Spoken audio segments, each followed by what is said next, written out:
चलिए, economy MCQ classes में आपका स्वागत है। इसमें हम लोग एमसीक्यू के थ्रू इकोनॉमी को समझने का कोशिश करते हैं। चलिए, पहला क्वेश्चन आपके स्क्रीन के सामने है। देखिए ये क्या कहता है कि if the price of tea increases the demand for coffee rises, what type of goods are this.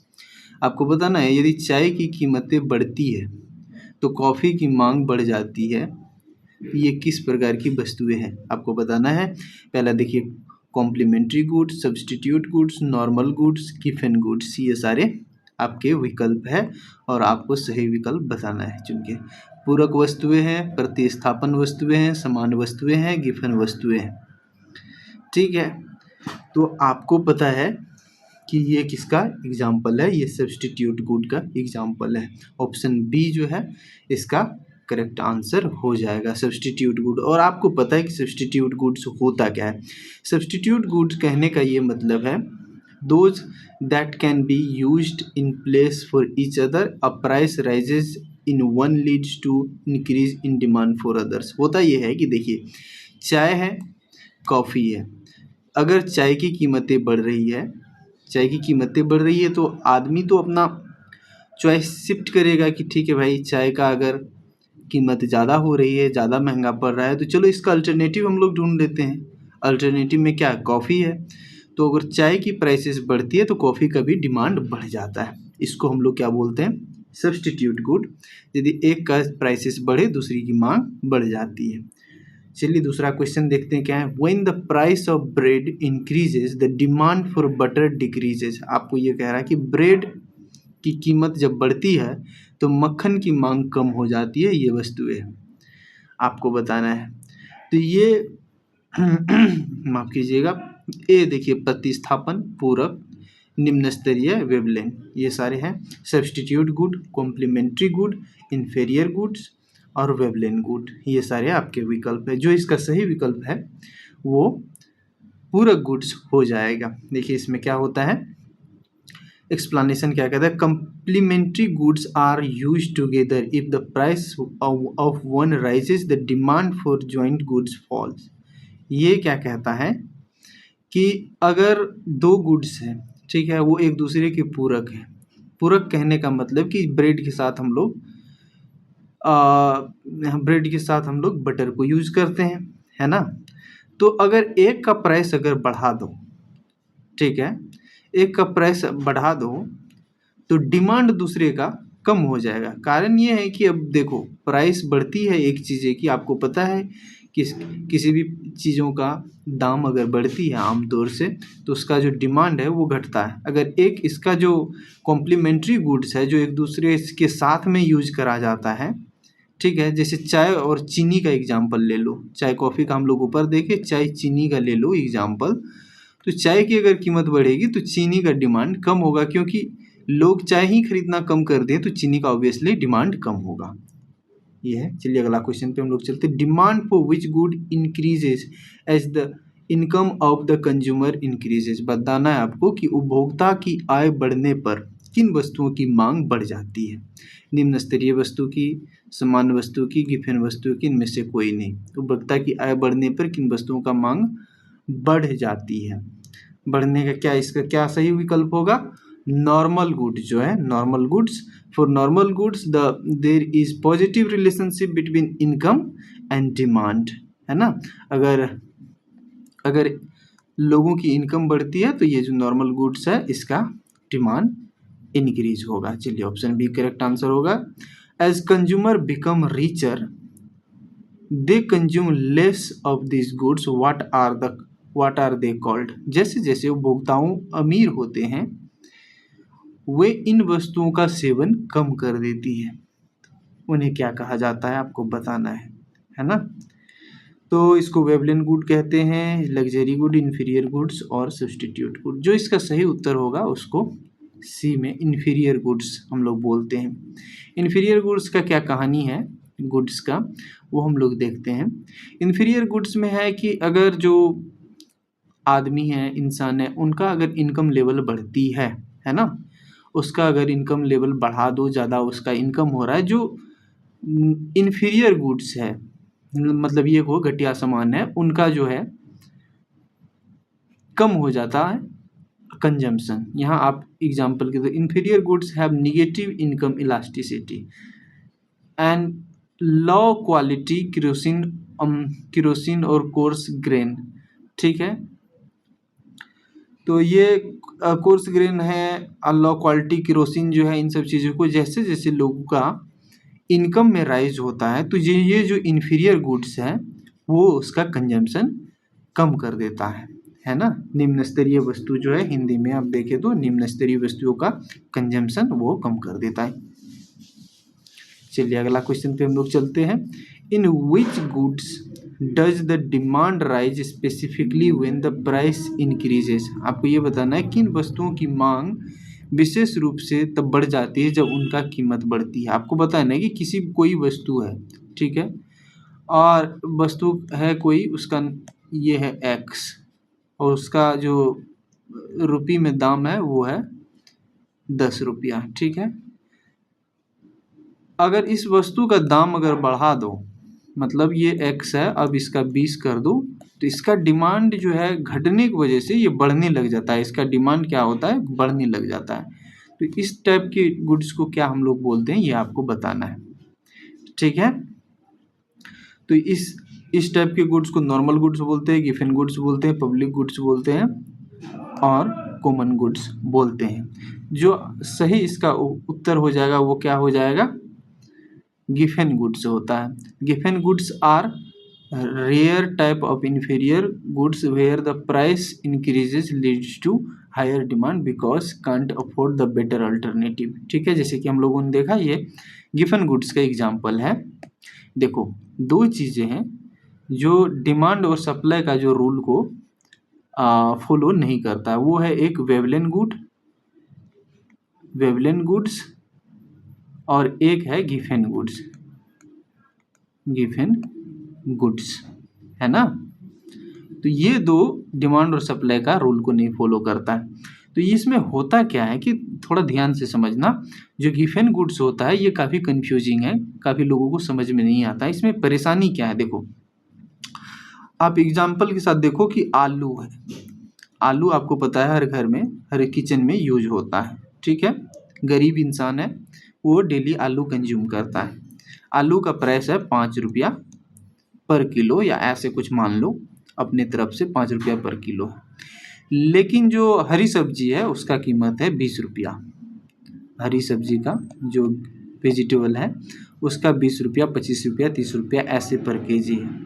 तो क्या होता है कि आलू का दाम बढ़ा दो तुम 2 रुपया से या 5 रुपया से, आलू अब हो गया 10 रुपया।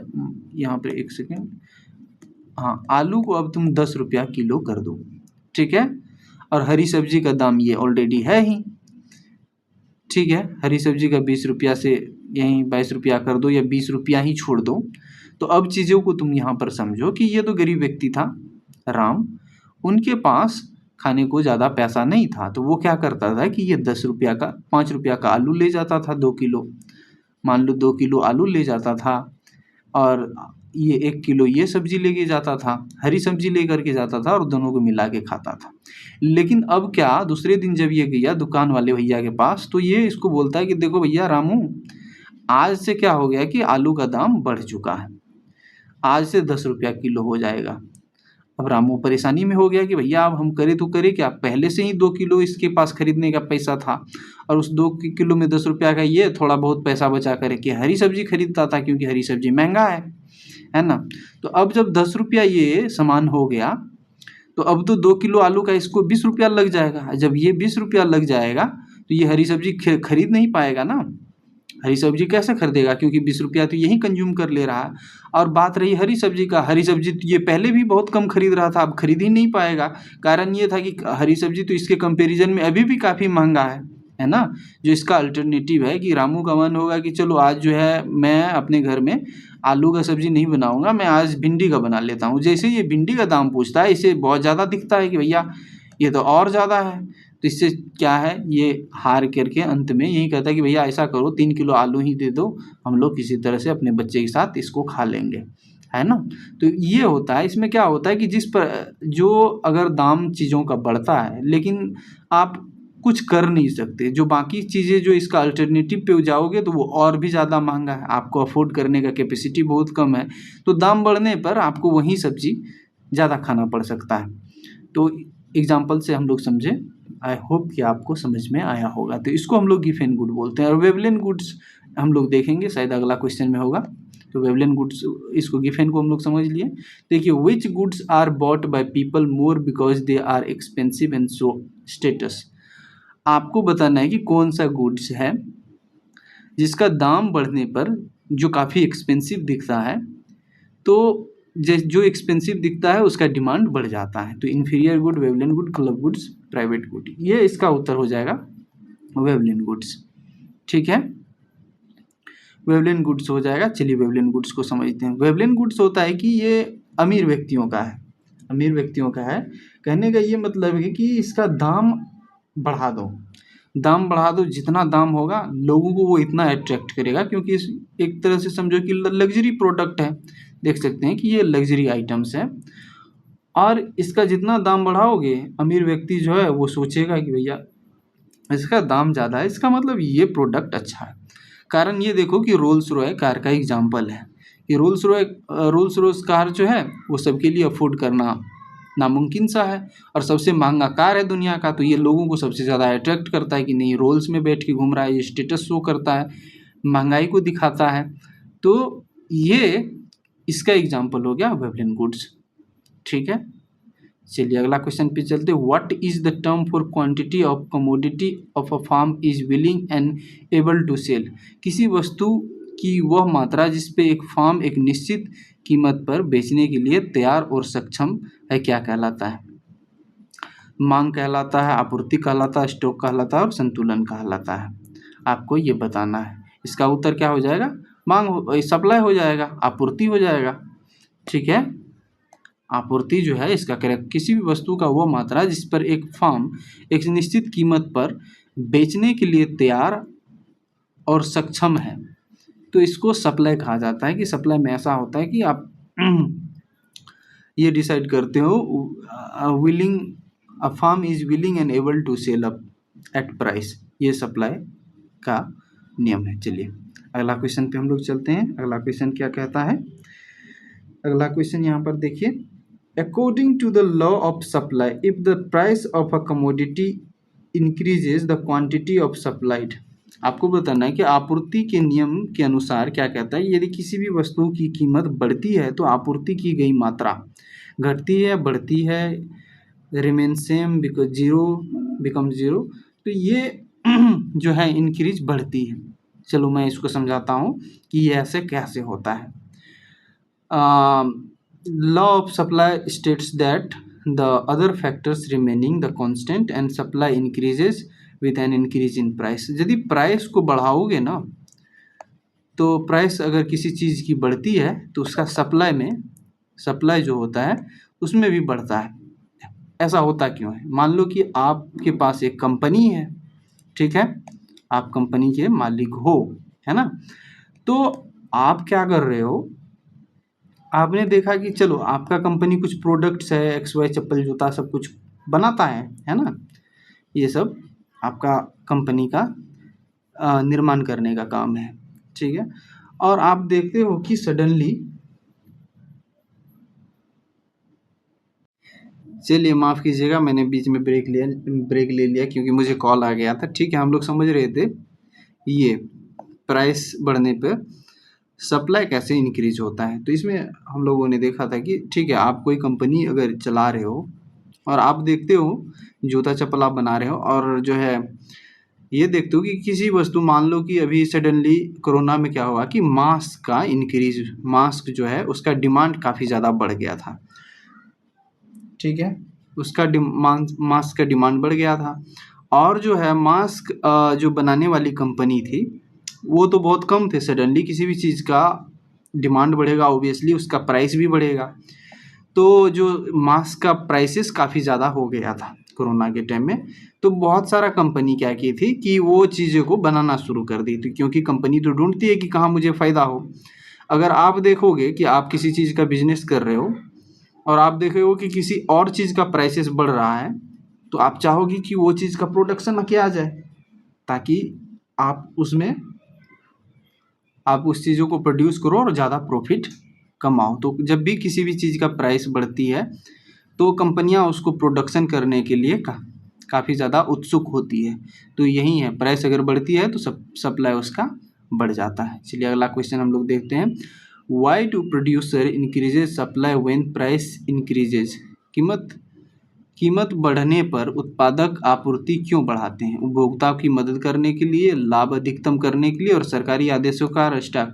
जो सही इसका उत्तर होगा वो क्या हो जाएगा? To maximize the profit. देख सकते हैं ऑप्शन बी जो है करेक्ट आंसर हो जाएगा। ठीक है, ये वाला मैक्सिमाइज उसको प्रॉफिट दिखती है, जैसे कि मैंने पहले ही डिस्कस कर दिया पीछे वाला ही क्वेश्चन में। तो वो अपने प्रॉफिट को मैक्सिमाइज करना चाहती है कंपनी, इस कारण से। ठीक है, चलिए अगला क्वेश्चन पे देखते हैं। Which line shows the combination of input labour capital that can B purchased और गिवन कॉस्ट? अब कौन सी रेखा इनपुट उन संयोजन को दिखाती है, कॉम्बिनेशन को दिखाती है जिन्हें दी गई लागत पर खरीदा जा सकता है? ये क्या है? Isoquant, isocost line, budget line और ये सप्लाई लाइन। जो इसका सही विकल्प हो जाएगा वो आपको पता है कि आइसोकॉस्ट लाइन है। ये दिखाती है isocost line represents all the combination of labour and capital that a firm can purchase with the fixed budget. आप किसी फर्म के पास जो बजट फिक्स है ना, आइसोकॉस्ट जो है, तो किसी फर्म के पास अगर कॉस्ट फिक्स है तो वो इस चीज़ को देखती है, लेबर और कैपिटल को ध्यान में रखते हुए, combination of input that can B purchased for given cost. किसी खास कीमत पे जो भी इनपुट खरीदा जा सकता है उसको दिखाता है, कौन सा? उसको आइसोकॉस्ट लाइन हम लोग बोलते हैं। चलिए अगला क्वेश्चन पे देखते हैं। Which curve shows the combination of input that produces exact same quantity of output? कौन सा वक्र इनपुट के उन संयोजन को दिखाता है जो आउटपुट के बिल्कुल समान मात्रा को उत्पन्न कर सकते हैं? Isocost curve, isoquant line, demand curve और इंडिफरेंस कर्व। आपको बताना है कि इसका सही उत्तर क्या है। जिसका सही उत्तर है वो है आइसोकॉन्ट कर्व। ये दिखाती है isoquant meaning that the equal quantity shows combination of labour and capital that produce the same total output. एक समुत्पाद जिसका अर्थ है कि समान मात्रा श्रम और पूंजी उनके संयोजन को दिखाता है, ये है आइसोकॉन्ट कर्व। ठीक है, चलिए अगला क्वेश्चन। चलिए इस क्वेश्चन को देखते हैं क्या है। Goods that are both rivalled and non rivalled. तो इसमें हम लोग देखते हैं कि आखिर ये होता क्या है। पहले एक्सक्लूडेबल नॉन एक्सक्लूडेबल को हम लोग नॉन एक्सक्लूडेबल को समझ लेते हैं, फिर राइवलरस और नॉन राइवलरस को हम लोग समझेंगे ये क्या है। देखो, जो गुड्स होता है, एक्सक्लूडेबल का क्या मतलब है कि आप जिसने कोई पैसा उस पर नहीं खर्चा आप उसको एक्सक्लूड कर सकते हो। कहने का ये मतलब है कि जो आपका कार है, आपका जो फ़ोन है, वो क्या आपका प्राइवेट गुड्स है, आप बिल्कुल एक्सक्लूड कर सकते हो, आप किसी को यूज़ करने नहीं दे सकते हो। ठीक है, क्योंकि आपने पे किया, आपने रेंट पे किया, आपका जो घर का इलेक्ट्रिसिटी है उसके लिए आपने बिल पे किया है, तो वो एक्सक्लूडेबल है। जो बिल पे नहीं करेगा आप उसको, कोई भी कंपनियां उसको यूज़ करने नहीं देगी, तो ये एक्सक्लूडेबल है। नॉन एक्सक्लूडेबल जहाँ से आप किसी को एक्सक्लूड नहीं कर सकते हो, वहाँ से किसी को हटा नहीं सकते हो, तो ये नॉन एक्सक्लूडेबल। जैसे पब्लिक पार्क हो गया कि आप तो यूज कर ही रहे हो, ठीक है, आप अगर यूज कर रहे हो तो वो आप किसी को हटा नहीं सकते हो वहाँ से। ठीक है, कोई और व्यक्ति भी आकर के वहाँ पर बैठ रहा है तो आप उनको, जो स्ट्रीट लाइट है, ठीक है, जो स्ट्रीट लाइट है वहाँ पर अगर कोई जा रहा है तो वो रोड है, तो वो नॉन एक्सक्लूड, डिफेंस हो गया, वो क्या हो गया कि वो नॉन एक्सक्लूडेबल है। एक ये क्या होता है कि राइवलरस जो होता है, नॉन राइवलरस का कहने का ये मतलब है कि अगर कोई यूज कर रहा है, एक चीज़ों को कोई यूज कर रहा है तो दूसरा वो चीज़ें ख़त्म हो रही है, वो चीज़ें दूसरे के लिए यूज करने के लिए नहीं बच पाता है। जैसे आप जो अपना कार यूज कर रहे हो, तो वही कार कोई और तो यूज नहीं कर सकता, उसको वो तो एक्सक्लूड हो चुका है। एक्सक्लूडेबल में भी वो आएगा और राइवलरस में भी आएगा कि अगर आप यूज कर रहे हो तो वो किसी और के यूज करने के लिए नहीं बच रहा है।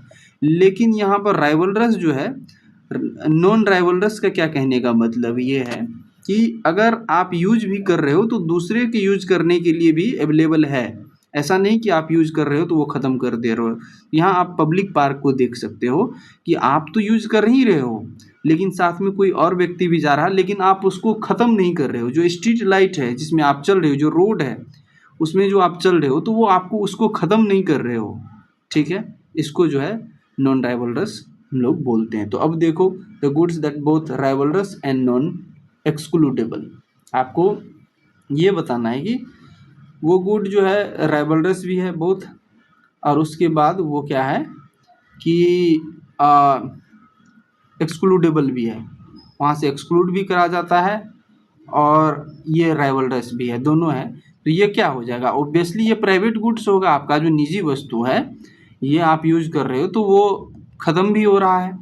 ठीक है, अगर आप फ़ोन यूज कर रहे हो तो किसी को यूज नहीं करने दे रहे हो, है ना। और उसके बाद राइवलरस भी है कि दोनों जो है वो प्राइवेट, दोनों के एग्जाम्पल प्राइवेट गुड्स है। चलिए अगला क्वेश्चन पे हम लोग चलते हैं।